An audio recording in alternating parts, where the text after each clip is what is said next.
What's up, everyone? Got some big news. There's two major things that Blackmagic just did, and I'm excited about it. All right, so Blackmagic fixed it. It's fixed. It's gone. Thank you. If you don't know what I'm talking about, please check out my previous video. I just talked about how there was a gamma mismatch error happening where the screen was showing you were on the actual surface of the sun. So I made a negative 1.5 viewing LUT to drop it down to an accurate exposure so you could actually see things correctly. That is now fixed, so you no longer need to use my viewing LUT. That said, though, I do think you should still use this viewing LUT. I left the link in the description down below. Feel like this LUT has been beneficial. Please like, subscribe. You know, it's been fun figuring out this new YouTube channel. Like, honestly, to all the new subscribers, thank you so much for being early adopters to this channel. I hope to be a valuable resource moving forward. Fair warning, I don't think this channel is going to be solely about iPhone and Blackmagic cinematography. It will still be in the realm of tech and film and art space. I'm not going to throw a curveball and start talking about like fashion or something like that. No, it's going to be in the same Venn diagram. It's just going to be broader subject matters.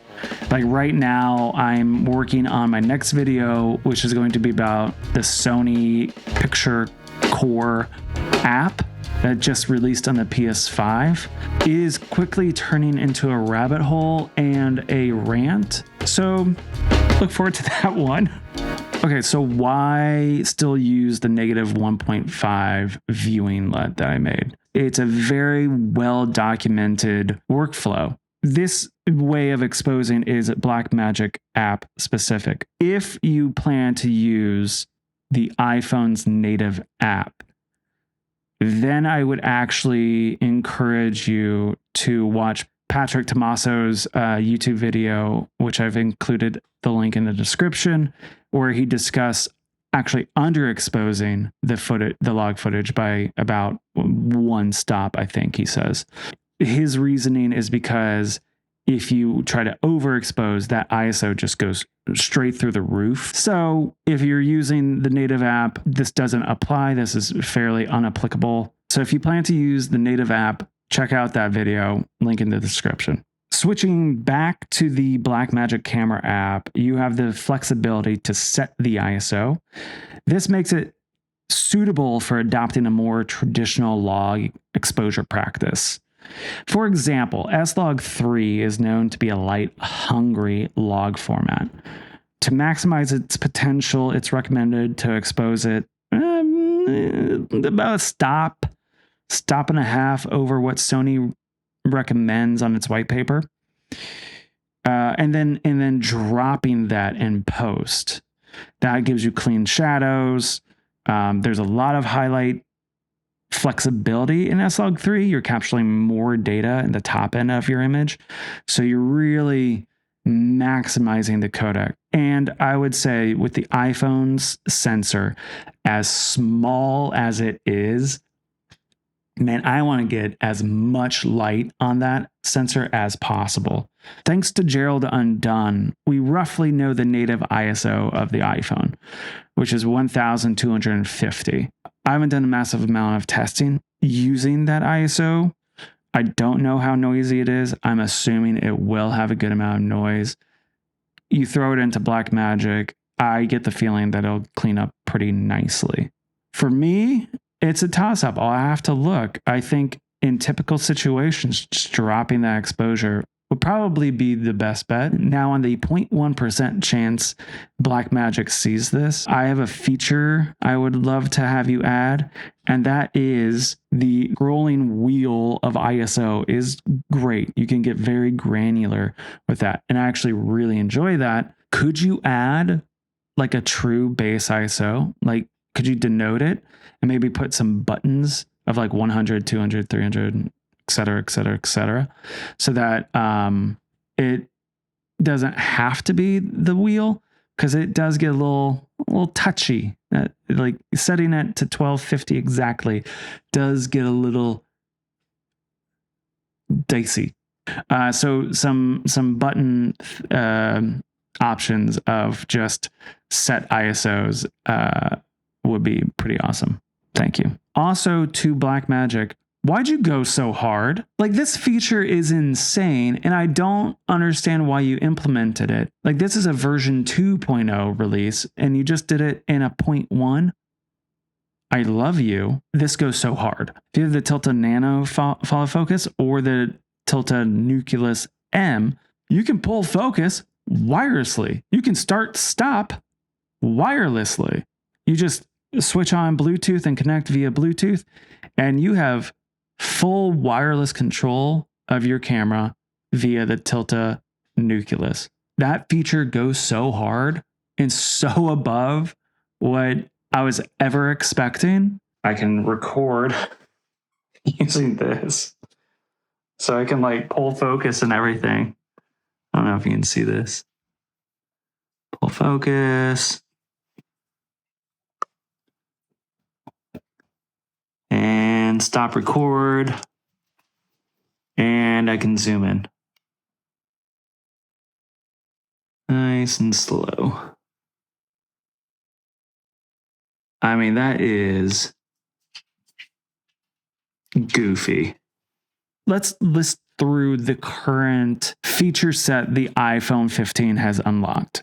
So you have ProRes log 4K 60 if recording to an external SSD. You can also do a clean HDMI out to an external recorder. That way you can get pro features like peaking and false color, and you can look at it on a 7-inch display or a 5-inch display, and you're not constantly messing with the actual phone. Like, this is really cool. And like, this is why I'm doing these videos.